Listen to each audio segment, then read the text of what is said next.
question for you. Why aren't you dead yet? Take your seat.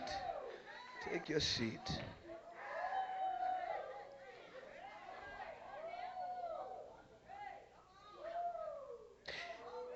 Why aren't you dead yet?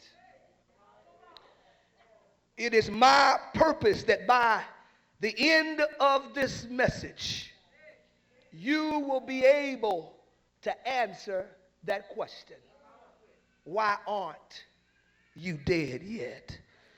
Pastor Trippett, I was working on my laptop a couple weeks ago, and as I was working on the laptop, to my surprise, the computer just shut off. It did not give me any warning. It did not let me know that it was about to shut off. It just cut off. Oh my God. And see, the thing that got me upset was I had not saved. Y'all know what I'm talking about. For those who know what I'm talking about, I had not saved any of my work. Here's my point. What I thought was ruined was actually recovered. What I thought was destroyed was actually defended. What I thought was wasted was actually doing well. And what I thought was undone was actually unharmed. And this is a word for somebody in this house. There are some things that people saw shut off in your life. There are some things that just shut off. You were not expecting them to just shut off. You weren't expecting to get laid off your job. You wasn't expected for your house to get foreclosure. And there are people that are looking at you and have said it's all over. But I want you to know, just as soon as I was about to get upset and throw my hands up with that laptop computer, the computer popped back on and it said two words: as recovered. And I want to let somebody know in this house, all is not lost. Yes, there are people that are looking at you and saying it's all over for you. But I come to let somebody know you getting ready to recover it all. You ain't gonna get half your stuff. You ain't gonna get part of your stuff. But touch somebody and say, I'm getting it all back. Whether you like it or not, I'm getting ready to walk in the destiny that God has for me. Whether you like it or not, I'm getting ready to step into my season because I recognize that God is here to do the impossible. What the devil meant for my evil, what the devil meant to take me out of, God is turning around for my good. Clap your hands and give him praise right now. Can I preach for another few minutes? And this is a word for somebody here tonight.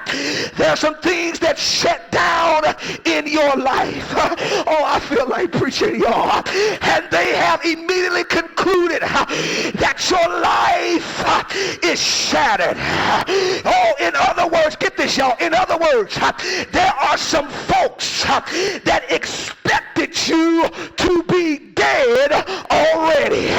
Oh, can I preach up in here? There are some folks who didn't think you could make it this far.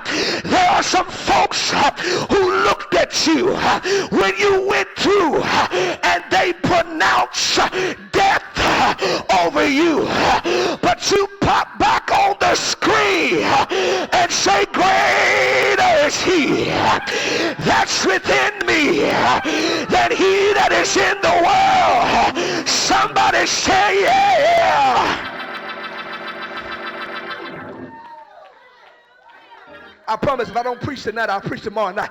But look here, there are some folks who dug the ditch. Oh, I must preach this while I'm at it. There are some folks who dug the ditch. And not only they dug the ditch, but they watch you fall right in the ditch.